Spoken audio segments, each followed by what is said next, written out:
दोस्तों, Lord of the mysteries की पहली किताब खत्म होने के बाद अगर आप सोच रहे थे कि हम एक बार फिर क्लेन के साथ लोएन किंगडम की गलियों में घूमने वाले हैं, तो लेखक ने यहाँ एक जबरदस्त सरप्राइज तैयार कर रखा है। बुक 2 सर्कल ऑफ इनएविटेबिलिटी शुरू होते ही पूरी कहानी का ढांचा बदल देती है।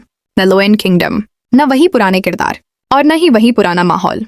इस बार कहानी हमें इंटिस रिपब्लिक लेकर जाती है, जो काफी हद तक 19वीं सदी के फ्रांस से प्रेरित लगती है। और यहीं एक छोटे से पहाड़ी गांव कॉर्डू में हमारी मुलाकात होने वाली है एक नए मुख्य किरदार से। लेकिन उससे पहले लेखक हमें एक अजीब और उदास कहानी सुनाता है। एक गरीब लड़का जो सर्दियों के मौसम में बड़ी मुश्किल से अपना गुजारा कर रहा है। खाना खरीदने और किराया भरने के लिए उसे अस्पताल के मुर्दा घर में रात की ड्यूटी करनी पड़ती है। और सच कहूँ भाई, अगर मेरी पहली नौकरी मुर्दा घर में होती तो मैं पहले ही दिन इस्तीफा दे देता। खैर, एक रात उसके सामने एक लाश लाई जाती है और यह कोई साधारण लाश नहीं थी। यह उसी बूढ़े आदमी की लाश थी जो पहले उसी मुर्दा घर में काम करता था और कुछ समय पहले बिना किसी निशान के गायब हो गया था। जब वह लाश को ध्यान से देखता है तो उसकी नजर उस आदमी की छाती पर बने एक अजीब नीले काले निशान पर पड़ती है। और यहीं से पहली पहेली शुरू होती है। यह निशान क्या है? वह बूढ़ा अचानक गायब कैसे हो गया? और उसके साथ असल में हुआ क्या था? फिलहाल लेखक इन सवालों का कोई जवाब नहीं देता। और अगर आप एलोटियम को जानते हैं तो आपको पता होगा कि लेखक पहले सवाल देता है और जवाब काफी बाद में। अब दृश्य बदलता है और हम पहुंचते हैं कॉर्डू गांव के एक शोर शराबे से भरे टैवर्न में।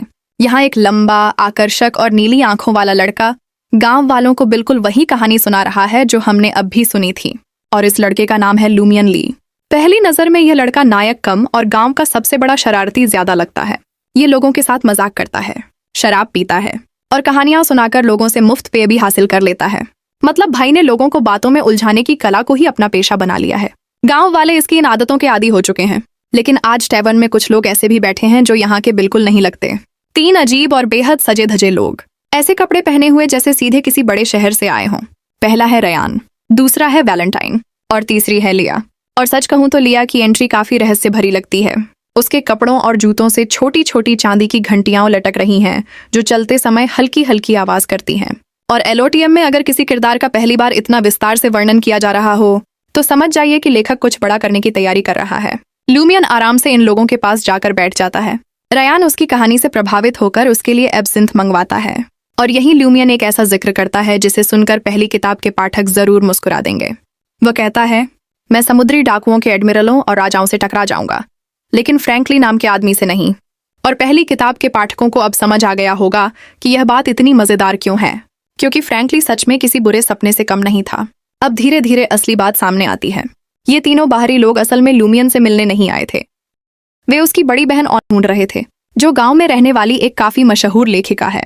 लेकिन लूमियन इस बात को भी बहुत सामान्य ढंग से लेता है, मानो 3 संदिग्ध लोग किसी दूर दराज के गांव में उसकी बहन को ढूंढते हुए आ जाएं और यह बिल्कुल सामान्य बात हो।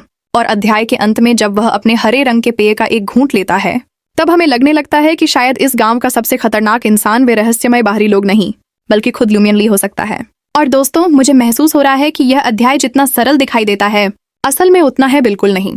क्योंकि एलोटियम की दुनिया में जब भी कोई चीज सामान्य लगती है, तभी सबसे बड़ी मुसीबत आने वाली होती है।